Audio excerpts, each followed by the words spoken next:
Hello students, welcome to our online classes. How are you? Students, हमें SST books first chapter जो है our glorious past इसका one topic हमने read किया था. What is history? हिस्ट्री क्या होती है?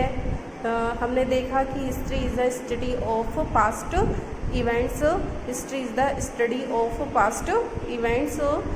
इतिहास है जो अतीत की घटनाओं का अध्ययन होता है. इसके बाद हमने इम्पोर्टेंस ऑफ स्टडिंग हिस्ट्री, इतिहास को पढ़ने का क्या महत्व है इसके बारे में देखा.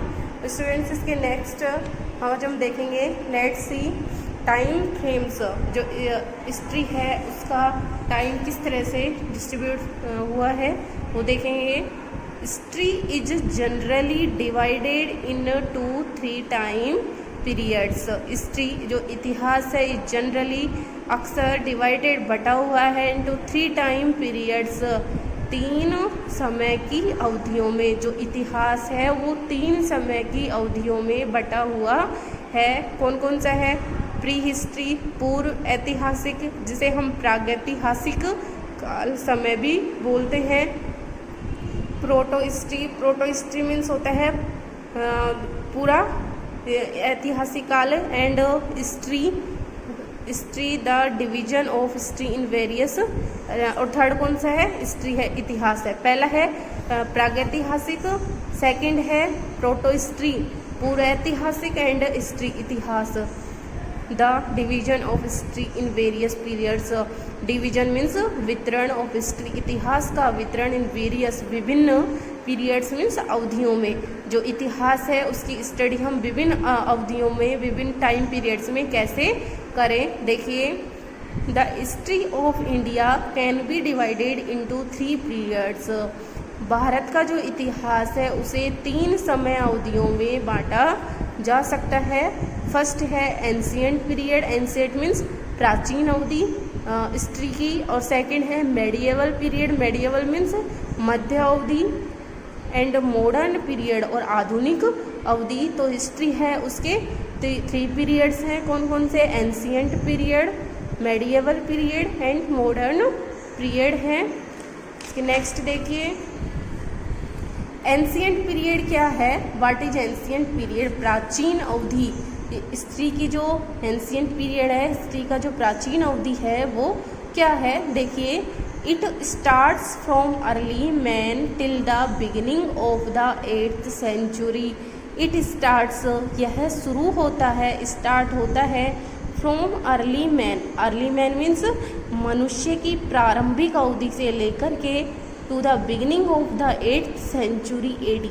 एडी और बीसी ये 2 होती हैं. इन्हें आप आगे देखेंगे हम. तो ये मनुष्य के जन्म से, मनुष्य की शुरुआती काल से लेकर के 8वीं शताब्दी तक, 8वीं ईस्वी तक कौन सा पीरियड है? एंशिएंट पीरियड है, वो डिवाइड किया गया है. सेकंड है मेडिएवल पीरियड, मध्यकालीन इतिहास, मध्य अवधि का काल. इसको देखिए कब से कब तक है? The period from 8th century up to 18th century is considered as the medieval period. The period समय अवधि फ्रॉम 8th सेंचुरी 8वीं शताब्दी से लेकर के 18th सेंचुरी 18वीं शताब्दी तक इज कंसिडर्ड समझी जाती है एज द मेडिएवल पीरियड. मध्य अवधि समझी जाती है हिस्ट्री की 8वीं से लेकर के 18वीं शताब्दी तक. कौन सी अवधि है? मध्य अवधि है. थर्ड है मॉडर्न पीरियड. मॉडर्न पीरियड क्या है? देखिए, the period from the beginning of the 19th century is considered as the modern period. The period वह अवधि फ्रॉम द बिगिनिंग जो शुरू होती है ऑफ द 19th सेंचुरी 19वीं शताब्दी से इज कंसिडर्ड समझी जाती है एज द मॉडर्न पीरियड आधुनिक अवधि. 3 इनमें डिवाइड किया गया है इनको, ancient period, medieval period and modern period. तो स्टूडेंट्स हमने देखा एंशिएंट पीरियड को डिवाइड कब से कब तक किया गया है, जब से मनुष्य की शुरुआती वर्षों से लेकर के 8वीं शताब्दी तक इसको बांटा गया है। मेडिएवल पीरियड कौन सा है, 8वीं से लेकर 18वीं शताब्दी तक। और मॉडर्न पीरियड है वो कब से कब तक है, 19वीं शताब्दी के शुरुआत के समय से लेकर जो वर्तमान तक प्रेजेंट टाइम तक का जो पीरियड है वो कौन सा है, यह है मॉडर्न पीरियड। देखिए एडी और बीसी ये दो लिखे होते हैं हमारे, तो इसका मतलब क्या होता है, देखिए AD is an abbreviation for Anno Domini. AD ये एब्रीविएशन प्रतीक है या फिर आता है एनो डोमिनी। एनो डोमिनी क्या होता है, ये एक वर्ष है, देखिए the year of Lord Jesus Christ.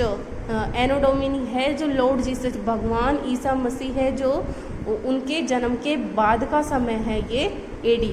उनके जन्म के बाद जो मतलब अपनी शताब्दी ईस्वी स्टार्ट हो जाती है उसे कहते हैं हम। और बीसी का क्या है, बी से बिफोर और सी से Christ, before Christ Isa Masih के जन्म से पहले का, means before the birth of Christ, Isa Masih के जन्म से पहले।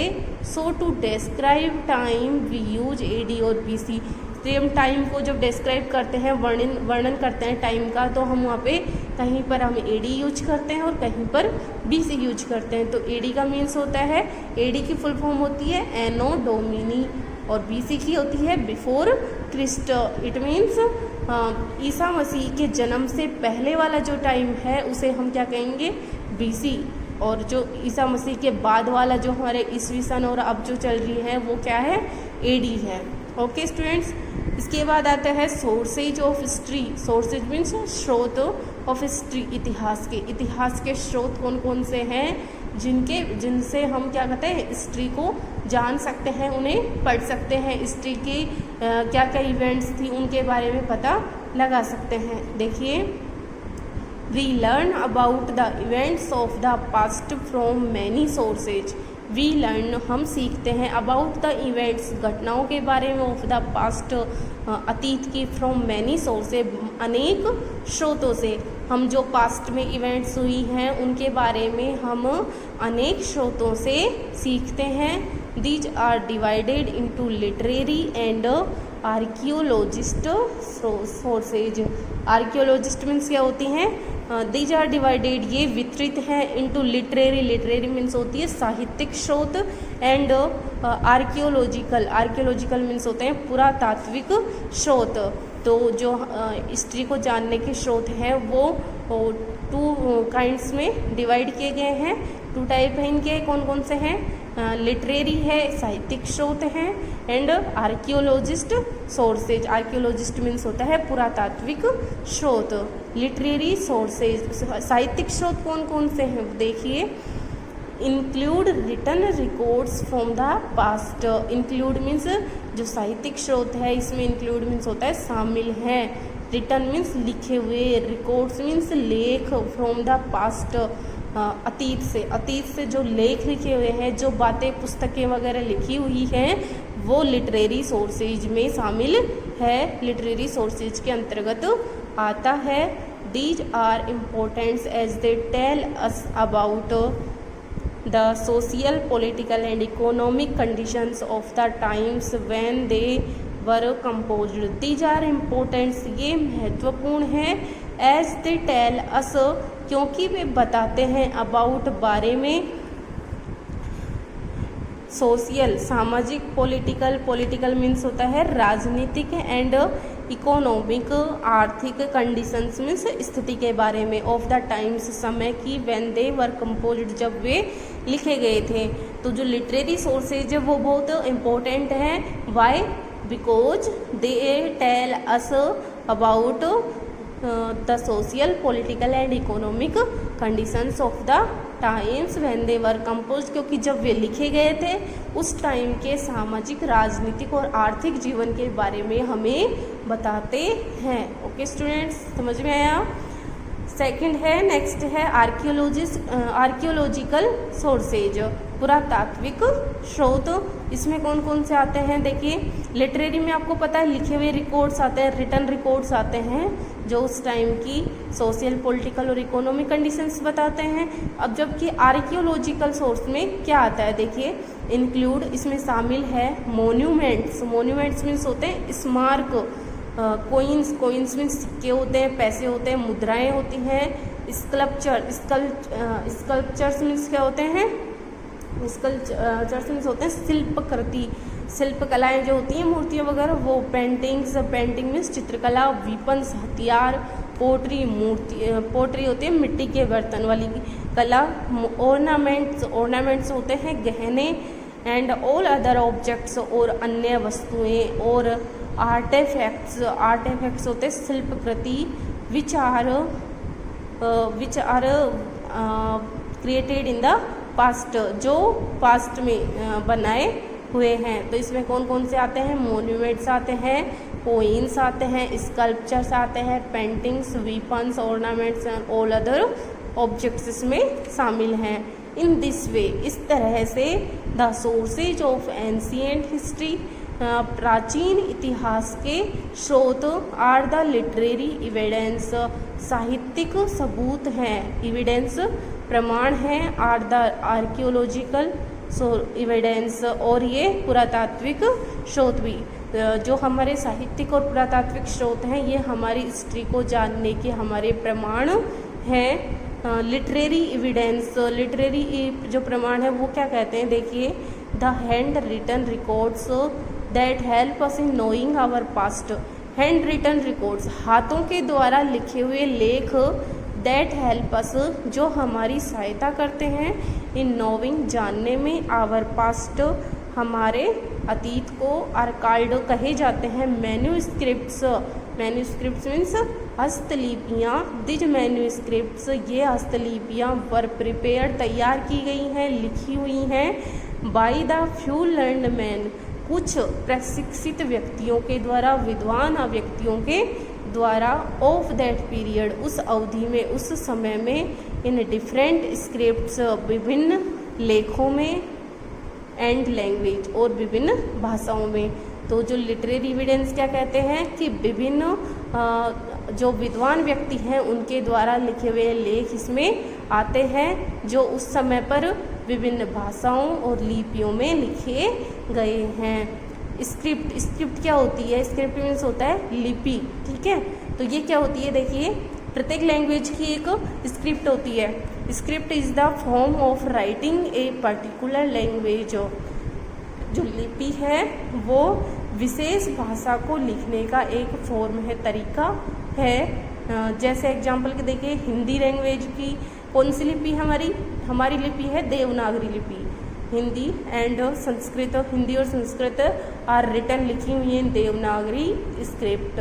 जो हिंदी और संस्कृत लैंग्वेज है वो कौन सी लिपि में लिखी हुई है, देवनागरी लिपि में लिखी हुई है। And English is written in Roman script, और जो इंग्लिश है वो कौन सी स्क्रिप्ट में लिखी हुई है, रोमन स्क्रिप्ट में लिखी हुई है।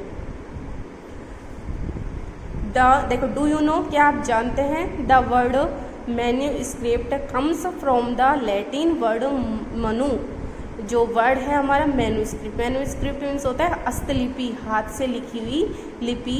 Comes from the Latin word, ये किससे निकलता है, लैटिन वर्ड है मनु, उससे आता है, निकलता है, which means hand and script is to right.